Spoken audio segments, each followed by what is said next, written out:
preparado para el día de hoy.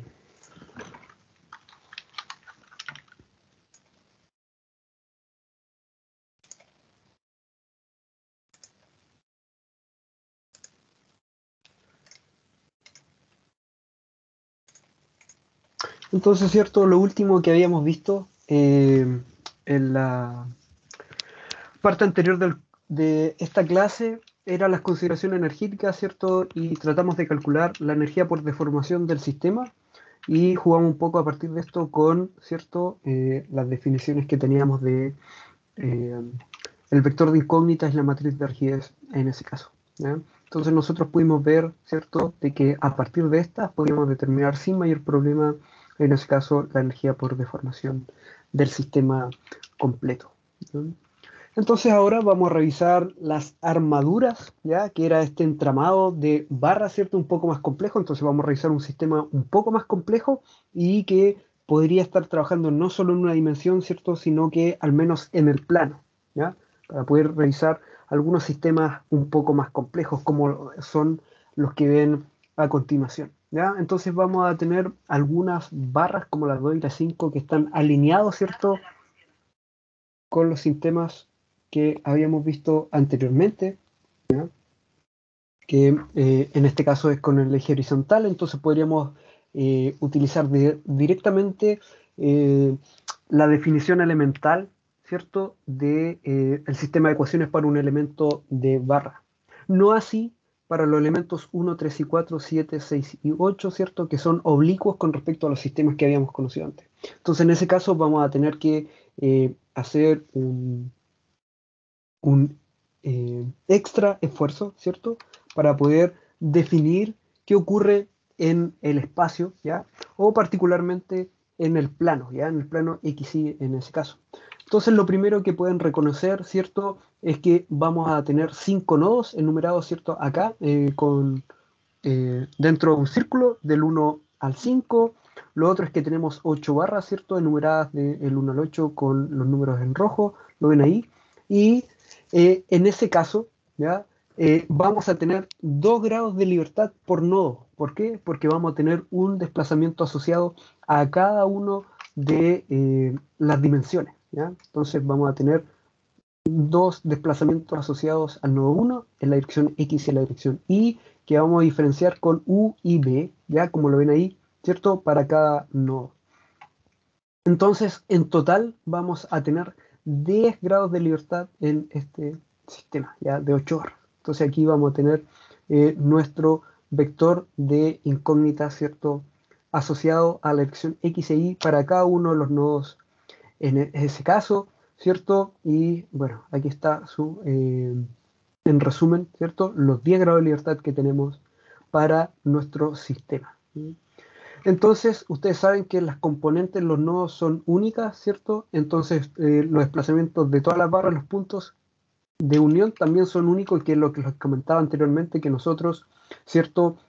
Al ensamblar e imponer que tengan los mismos grados de libertad, en verdad estamos haciendo que en los nodos los desplazamientos sean continuos si es que me acerco de un elemento o me acerco del otro elemento adyacente a ese nodo. Eso quiere decir de que si yo estoy viendo el desplazamiento del nodo 5 desde el elemento 2 o lo estoy viendo desde el elemento 5, el valor va a ser el mismo, ¿cierto? Porque yo estoy imponiéndolo en ese caso para que sea un valor único. Entonces esta propiedad es fundamental de la estructura que debemos satisfacer siempre, ¿ya?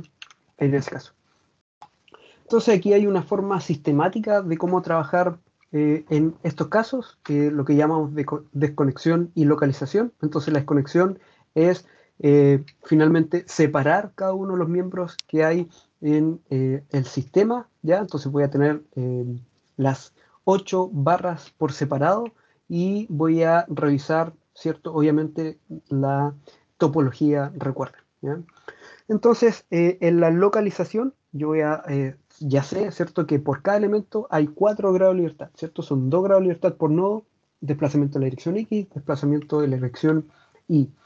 A partir de eso, voy a reconocer cuál es la topología de cada elemento, ¿cierto?, la estructura, y podíamos hacerlo con esos vectores de índices, ¿cierto?, para cada elemento donde está esa información. Por ejemplo, si volvemos atrás, el elemento 7, entonces va a estar conectado con el nodo 1 y el nodo 4 en cada uno de sus extremos, ¿ya? Entonces, por ejemplo, si yo quisiera tener el vector de índices del elemento 7, yo sé que voy a tener en un extremo los grados de libertad 7 y 8, y en el otro extremo, que son, ¿cierto? En el nodo 1, los grados de libertad 1 y 2, a nivel global, a nivel estructural, ¿cierto? Entonces, eso quiere decir que, recuerden, voy a tener las componentes 1, 2, 3 y 4 localmente de ese elemento 7, ¿ya? Entonces, esos son los que voy a asociar finalmente a la definición elemental de, eh, el sistema de ecuaciones de cada uno de los elementos, ¿ya? Es para hacer más fácil esa forma. Entonces, voy a tener, ¿cierto? Las incógnitas estructurales que a partir de estos vectores índice yo voy a poder recuperar, en ese caso, las incógnitas a nivel elemental, ¿ya? Entonces esta es una alternativa a, a lo que habíamos visto anteriormente, que es el uso de una matriz de localización, ¿ya? Entonces, ¿qué vamos a hacer? Vamos a hacer una transformación lineal, ¿ya? Tal cual lo hacían en álgebra lineal, entre las incógnitas a nivel estructural para recuperar las a nivel elemental, ¿ya? Entonces, esta matriz de localización L va a tener puros valores binarios, ¿ya? Que va a ser solo para, una vez más, localizar, ¿cierto? Dentro de la matriz, perdón, del vector estructural, cuáles son los que están asociados, en este caso, a el elemento en particular. Entonces, con eso en mente, esta matriz va a tener que ser necesariamente de 4 por 10. ¿Por qué? Porque en la parte izquierda de esta ecuación tenemos un vector de 4 elementos, pero el vector de incógnitas donde están todos los grados de libertad son de 10, ¿ya? Entonces, para pasar de 4 a 10, o de 10 a 4, ¿cierto? Voy a necesitar esta matriz rectangular con esas dimensiones. Entonces, yo quiero obtener la matriz de localización del elemento 8, ¿ya? Voy a volver un poco atrás. Sabemos que el elemento 8 está conectado con los grados de libertad del nodo 4, ¿cierto? U sub 4 y B4, y del nodo 3, U sub 3 y B3, ¿ya? Que no van a ser nada más que los grados de libertad 5 y 6 y 7 y 8, ¿ya? Por eso es que tienen los valores binarios en ese caso, ¿ya? Y si yo lo quiero ver con los vectores índices, recuerden, voy a tener 7 y 8 y 5, 6 con las componentes 1, 2, 3 y 4 relacionadas al sistema de ecuaciones elemental que vimos anteriormente. ¿Mm? Obviamente que hay una gran diferencia en trabajar con una a la otra. Aquí tengo la matriz de localización, que es gigante, ¿cierto? En ese caso, de 4 por 10, en comparación a el vector de índices, que es tan solo tiene 4 elementos, ¿ya? Pero obviamente ustedes tienen la libertad de trabajar con uno con el otro, pero ya saben de que están esas opciones y el coste implícito en cada uno de ellos. ¿Qué ocurre ahora? Y como les comenté anteriormente, en este problema tenemos un problema espacial, ¿cierto? Al menos en el plano. Eso quiere decir que los ejes, ¿ya? Que nosotros utilizamos para llegar a las ecuaciones elementales no están alineados con los ejes estructurales, ¿ya? Entonces vamos a tener que hacer algo, y que va a ser una transformación lineal, que ustedes ya conocen, ¿cierto? De cómo pasar de un sistema coordenado que está rotado a otro, ¿cierto? Entonces, ya conocemos las ecuaciones en el sistema de ejes locales, x barra y barra, ¿cierto? Que tiene esta forma. Y nosotros tenemos que expresarlos en el sistema x e y, ¿cierto? Porque no podemos basarnos solo en las coordenadas locales, tenemos que llevarlo a las coordenadas estructurales, ¿ya? Entonces, ¿qué vamos a hacer? ¿Cierto? Vamos a llevar a un sistema de 4 por 4, al menos la matriz de rigidez. ¿Por qué? Porque tenemos por nodo 2 grados de libertad, ¿cierto? En la dirección X e Y, entonces la matriz de rigidez necesariamente va a ser de 4 por 4, porque tenemos 4 incógnitas por elemento. Entonces, un grado de libertad por nodo vamos a tener esta forma, pero nosotros tenemos que llevar al elemental de 4 por 4. Entonces, eso es lo que les comentaba. Lo que no vamos a hacer nosotros va a ser una transformación lineal. Y aquí la ven implícitamente, ¿cierto? Donde tenemos los cosenos y senos del ángulo que hacen, eh, por ejemplo, ¿ya? Vuelvo atrás, eh, X con X barra, ¿ya? El ángulo que generan ambos ejes, ¿ya? Entonces, es el ángulo con respecto al que voy a hacer la transformación lineal o la rotación finalmente de los desplazamientos. Entonces aquí tengo, ¿cierto? El desplazamiento en las direcciones elementales y esta en las globales, ¿ya? Entonces, de forma matricial, ¿cierto? Voy a tener los ejes globales, los ejes locales y mi transformación lineal, como ustedes la habían visto tal vez en álgebra lineal, ¿cierto? Con un juego de matrices general para poder rotar ejes, ¿cierto? En ese caso, bueno, aquí está la consideración que utilicé para definir la matriz, ¿cierto? Y también puedo hacer la inversa, ¿ya? De pasar de ejes globales a ejes locales, ¿ya? Puedo trabajar en cualquiera de las dos formas. Y aquí lo importante, ¿cierto? Es de que recuerden, yo tengo los ejes locales y quiero pasar a los globales en ese caso, ¿ya? Entonces voy a tener esta matriz de transformación lineal de 2 por 2 que es la que finalmente me permite rotar esas incógnitas, finalmente. Entonces, si yo quiero hacerlo, ¿cierto? Tengo los ejes locales, tengo los ejes globales y aquí tengo una matriz de transformación, ¿ya? Entonces, bueno, les comento aquí que esto puede ser generalizado para cualquier número de nodos, ¿ya? Entonces puedo hacerlo para cualquier nodo y lo otro es de que obviamente se puede hacer, se puede extender, bien digo, a 3 dimensiones, ¿cierto? Lo único que cambia es nuestra matriz de transformación lineal en ese caso. Entonces, ahora, si consideramos que ya que los desplazamientos verticales son nulos en los ejes locales, que es lo que ocurre, ¿cierto? En las barras, ¿ya? Así que por eso es que se reduce un poco el sistema, voy a tener esta transformación lineal, ¿ya? Y aquí, ¿cierto? Tengo los ejes locales, los ejes globales y mi transformación. Entonces, eventualmente lo que vamos a poder escribir, ¿cierto? Es los ejes globales, que es lo que nos interesa, que es transformar nuestras ecuaciones elementales a una forma generalizada. Eso quiere decir en los ejes globales. Entonces, ¿qué vamos a hacer? Recuerden, una pequeña aclaración, tengo aquí la matriz de rigidez, ¿cierto? Y en verdad tengo la energía por deformación, como lo habíamos visto a partir de los ejes locales.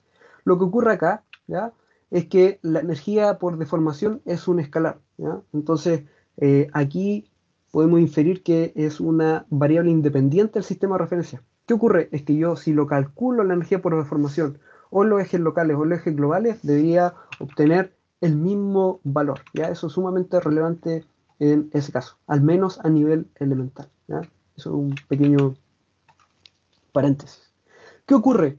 Es de que yo a partir, perdón, de esa equivalencia, de que si yo calculo la energía por deformación o en los ejes locales o en los ejes globales, bien digo, voy a agarrarme de eso para poder rotar también la matriz de rigidez. Porque, recuerden, hay una equivalencia entre los ejes locales y los ejes globales, ¿ya? Entonces, como tienen que ser iguales, ¿ya? Yo reemplazo estas incógnitas en los ejes globales por, ¿cierto? La transformación que ustedes ya conocen, ¿cierto? Y voy a poder encontrar a partir de la matriz, ¿cierto?, de rigidez elemental y la transformación lineal que ustedes ya conocen, voy a poder determinar la matriz de rigidez, ¿cierto?, elemental en los ejes globales, ¿sí? Entonces ahí, bueno, está la aclaración que a partir de los ejes globales yo voy a obtener los ejes locales, voy a obtener los ejes globales, ¿no? Esa es la diferencia. Finalmente, después de un trabajo cierto arduo como ese, voy a poder obtener la matriz de rigidez elemental en los ejes globales, ¿ya?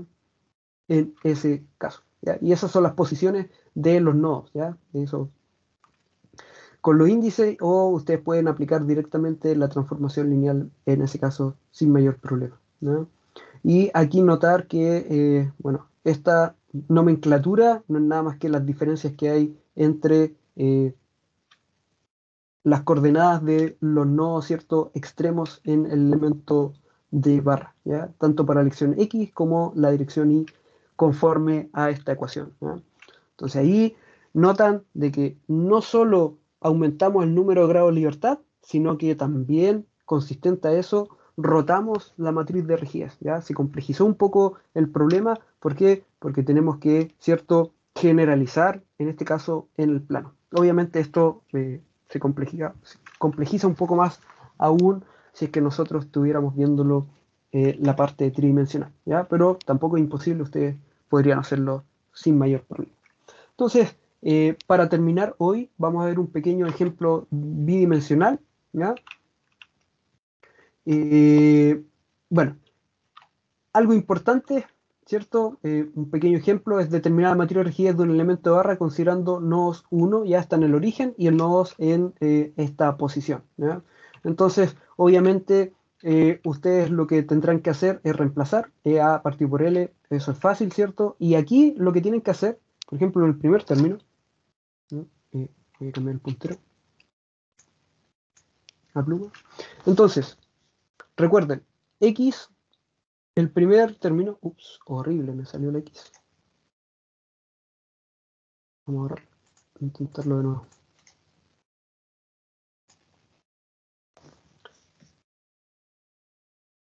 X21, ya recuerden, eso no es nada más que X2 menos X1, ¿ya? Esto es la componente X del nodo 2 y la componente X del nodo 1, ¿ya? Y esto en el ejemplo, voy a ir adelante, entonces la componente X del nodo 2 es 30, ¿ya? Entonces 30 menos 0, ¿ya? 30 menos 0, entonces va a ser igual a 30, ¿ya? Y es al cuadrado, ¿cierto? Entonces el primer término aquí va a ser 30 por 30 y eso multiplicado por EA partido por L al cubo. Y eso es lo que hay que hacer para cada uno de los componentes, ¿ya? En este pequeño ejemplo, para que ustedes luego puedan obtener estos valores, ¿ya? Entonces ahí es un buen ejercicio para ustedes para que puedan reemplazarlo, porque obviamente que vamos a evaluarlo eventualmente, ya sea en un test o en un certamen sin fecha, por si acaso, para no asustarlos, pero vamos a evaluar que ustedes entiendan al menos la nomenclatura, ¿cierto? Reemplazando en ese caso en el ejercicio, ¿ya? Entonces aquí está la respuesta para que puedan revisarlo luego.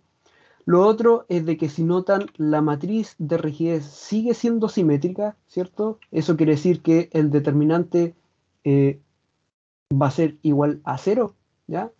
Y tenemos unos valores propios, ¿cierto? Que uno solo es distinto de cero, ¿ya? Vamos a ver en la próxima clase cuál es la relevancia de esto energéticamente hablando, ¿ya? Pero para que lo noten es de que solo uno es distinto de cero en ese caso, ¿ya? ¿Qué ocurre con los modos de cuerpo rígido? Hay, sí, recuerden, el determinante cero es igual a cero. O sea, perdón, el determinante de la matriz de rigidez es igual a cero, ¿no? ¿Qué ocurre en tres dimensiones? ¿Ya? Si quisiéramos revisar una matriz de rigidez, en ese caso de una barra, considerando, ¿cierto?, dos nodos, los dos nodos en el espacio, vamos a tener una matriz tridimensional de 6 por 6, ¿ya? Entonces ahí, si es que tuviéramos un sistema complejo, ¿ya?, o un entramado de varias barras en el espacio, ustedes van a entender por qué traté de mostrarles algunas metodologías para reducir los problemas, ¿ya? Porque el coste computacional va a ir, ¿cierto?, aumentando conforme vayamos adjuntando una barra en el espacio a una armadura, ¿ya? O un entramado de barras en ese caso, ¿ya? Entonces se complejiza cada vez que aumentemos una dimensión y sí que vamos aumentando, ¿cierto?, el número de barras o elementos que estamos considerando en nuestro ejemplo, ¿ya? Una vez más, notarán que la matriz sigue siendo simétrica, los valores propios nuevamente hay solo uno que es distinto a cero, ¿ya? Lo vamos a conversar en la próxima clase. ¿Y hay modos de cuerpo rígido? Sí los hay, porque el determinante de esta matriz de rigidez sigue siendo igual a cero, ¿ya? Entonces, sí o sí, ustedes tienen que aplicar las condiciones de orden, ¿ya?, para poder resolver el problema cuando estén analizando un entramado de barras o una armadura, ¿ya? Lo otro, y que nos habíamos olvidado tal vez, es qué ocurre con el trabajo de la fuerza externa. Ya habíamos visto qué pasaba con la energía por deformación, ¿cierto? Pero ¿qué pasa con el trabajo de las fuerzas externas, ¿ya? Cuando estamos analizando, ¿cierto?, este tipo de entramados. Entonces sabemos, sí, que no es nada más que, bueno, las fuerzas que tenemos multiplicado por la incógnita, ¿ya? Porque el trabajo de la fuerza externa, ¿cierto? Era la fuerza por el desplazamiento en ese caso, ¿sí? Entonces vamos a tener que vamos a poder calcularlo tanto en los ejes locales como en los globales, ¿ya? Entonces van a ser consistentes, al igual que la energía por deformación, nosotros vamos a llegar a una constante que es indiferente del sistema de referencia que estemos utilizando, ¿ya? Entonces, o si calculamos el trabajo de la fuerza externa en los ejes locales o los ejes globales, va a dar el mismo resultado, ¿ya? Entonces, como conclusión, el trabajo es un escalar y es invariante, ¿ya? Es invariante al sistema de referencias en ese caso. Algunas consideraciones importantes para el ensamblaje, en ese caso, de entramados, ¿ya? Es que recuerden, la sumatoria de las fuerzas internas va a ser igual, ¿cierto?, a la respuesta finalmente, que era la materia de rigidez, con, recuerden, el, las incógnitas, ¿cierto?, que eran los desplazamientos en un análisis estructural, igual a las fuerzas externas, ¿ya?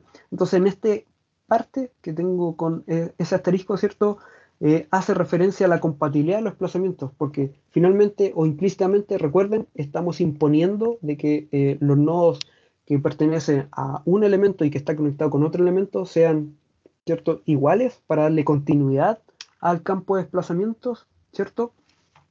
Entonces, por eso es que les digo que los desplazamientos deben ser iguales para todas las barras unidas en un punto, ¿cierto?, de unión, y este sistema completo de ecuaciones hace referencia al equilibrio. Todo esto a nivel global, ¿ya? A nivel estructural. Eso quiere decir que la suma de todas las fuerzas internas a las que está sometida la barra en los puntos de unión deben estar balanceadas sí o sí, ¿ya?, por las fuerzas externas aplicadas en ese punto, ¿no? Un poco para darle un significado un poco más general a las ecuaciones que estamos realizando, ¿ya?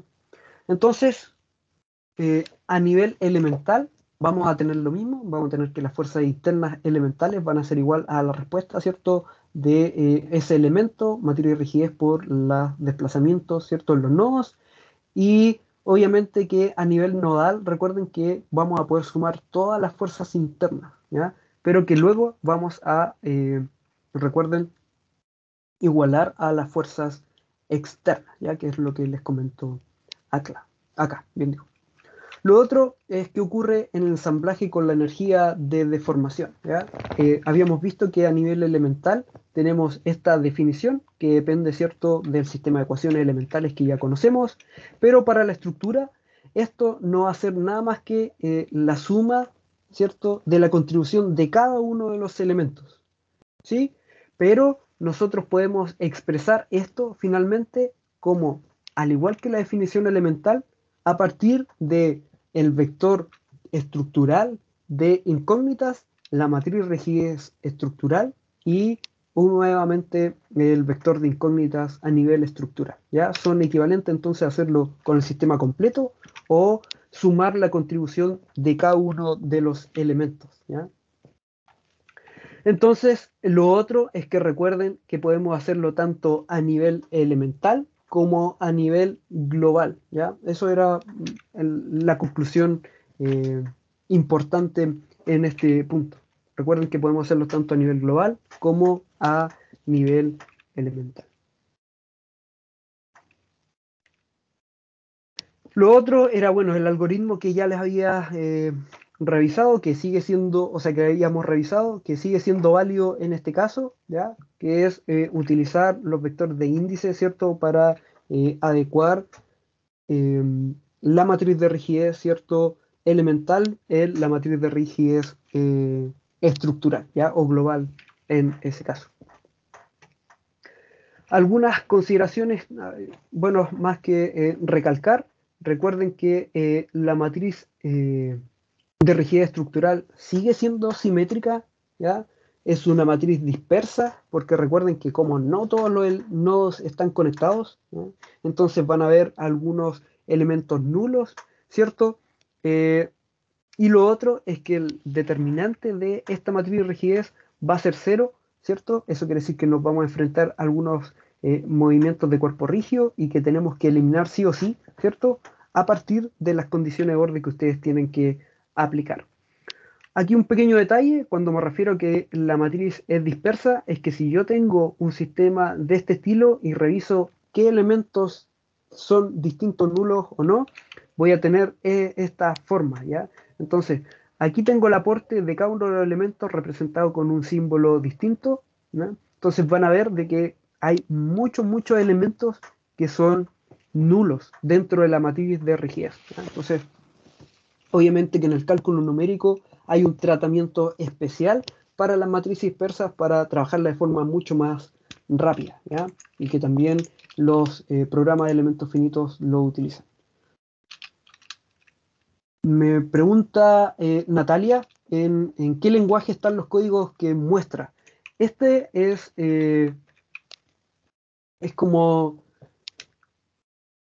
en la forma más básica del lenguaje de programación, porque aquí le estoy diciendo que es hacer para el NE igual de 1 hasta el número de elementos. En verdad, es lo más genérico que puedo escribir para que ustedes después, si quieren, aplicarlo a cualquier lenguaje de programación. Por eso está con do nada más, no con un for ni nada de esas cosas, ¿ya? No está en ningún lenguaje de programación explícito en ese caso, ¿sí? Está lo más general posible, ¿ya? De nada, señorita. Eso. Entonces, bueno, para que tengan ahí la consideración que en sistemas mucho más grandes, obviamente, va a tener muchos elementos que son nulos, ¿ya? Y que hay que tener un tratamiento especial para hacer más eficiente en el cálculo en ese caso, ¿ya? Aquí hay, por ejemplo, la matriz de rigidez cuando yo tengo elementos finitos bidimensionales, ¿ya? Solo un pequeño spoiler de lo que vamos a ver eventualmente. Aquí tengo un elemento finito bidimensional, ¿ya? Que es este cuadrángulo y que está conectado incluso de esta forma. Y van a ver que los elementos, los cuadrados en blanco son los elementos nulos, ¿ya? Entonces, aquí ven la gran eh, o el patrón que van a ver de dispersión de la matriz de rigidez cuando estemos utilizando el método elementos finitos, ¿ya? No deja de ser en ese caso. Algo importante o relevante en cuanto a el análisis estructural, ¿cierto? Es poder recuperar el valor de el esfuerzo, ¿ya? Obviamente es relevante, ¿cierto? Como ingenieros en este caso, y lo podemos calcular a partir de los desplazamientos, ¿cierto? Porque vamos a obtener, ¿cierto? El resultado de las incógnitas, que van a ser los desplazamientos de los nodos, ¿sí? Y que en ejes locales se va a ver de esta forma, ¿cierto? Con la matriz de localización, por ejemplo. Y bueno, tenemos los ejes globales, tenemos las fuerzas internas, ¿cierto? Que podemos calcular a partir de la matriz de rigidez y de los desplazamientos que ahora vamos a conocer, ¿cierto? Sin mayor problema.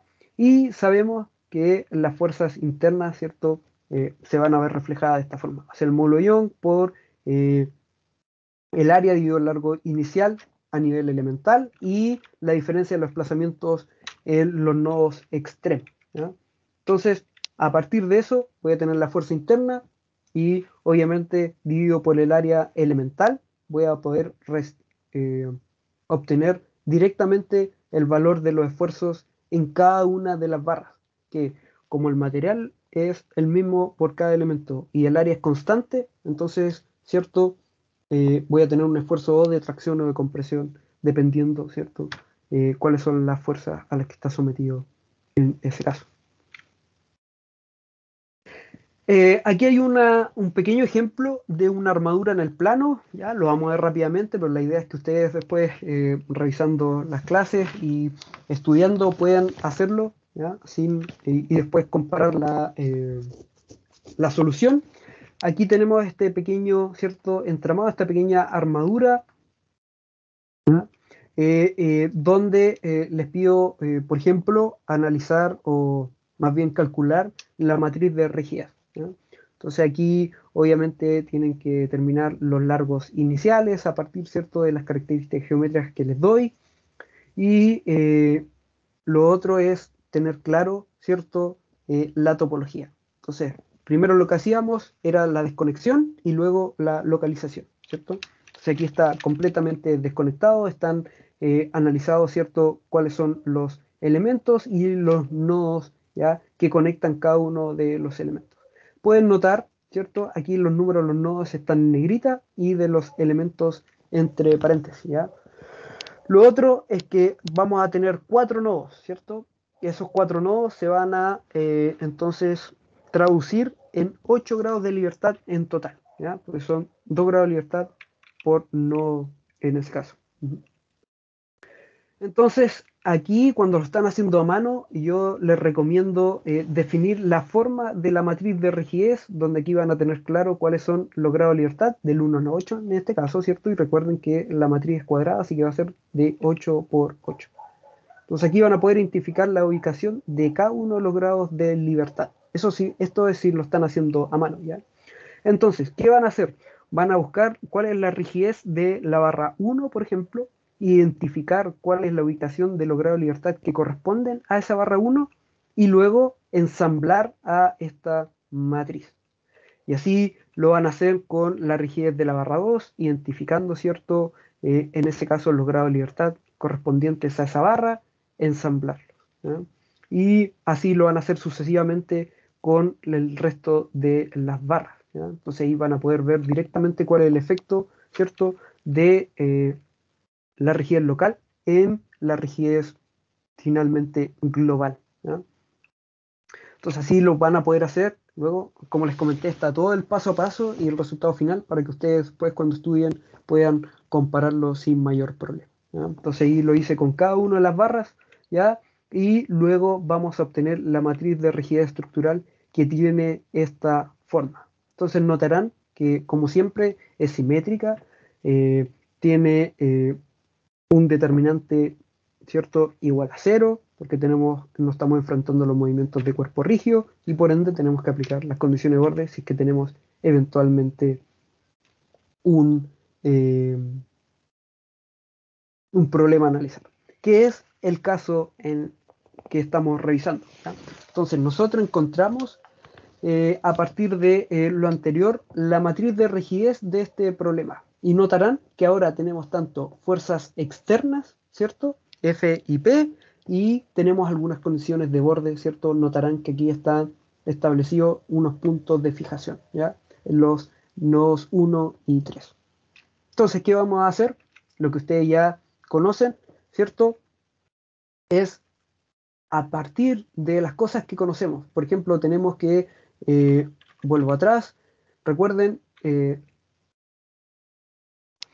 nodo 1 y el nodo 3, ¿cierto?, están fijos, entonces los grados de libertad asociados a esos nodos, ¿cierto?, van a ser nulos, entonces yo puedo trabajar con eso, eh, eliminar filas y columnas que están asociados a esos nodos, ¿cierto? Y lo otro, en verde aquí, son los desplazamientos, ¿cierto?, nulos debido a la simetría. Notarán que, perdón, hay algunos desplazamientos, ¿cierto? Por ejemplo, el desplazamiento del nodo 2 en la dirección X va a ser nulo, ¿cierto? Porque el problema es simétrico y el desplazamiento en la dirección X del nodo 4 también es simétrico.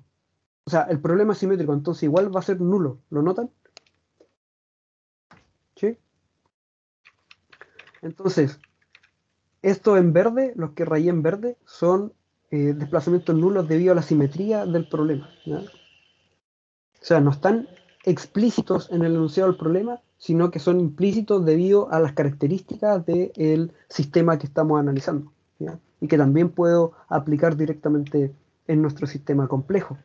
Notarán de que desde un sistema tan grande como ese pudimos reducirlo a un sistema de dos ecuaciones, ¿ya?, que ustedes pueden sin problemas solucionar. Notarán también que a partir de las condiciones de orden que nosotros aplicamos, la matriz de rigidez sigue siendo simétrica, pero su determinante es distinto a cero. Eso quiere decir que podemos encontrar una solución, ¿cierto? Tenemos dos ecuaciones linealmente independientes y por ende puedo determinar la matriz inversa de la matriz de rigidez. ¿Ya? ¿Sí? Eso. Con eso vamos a terminar la clase de hoy. ¿Alguna consulta, duda o comentario respecto a lo que vimos en esta segunda parte?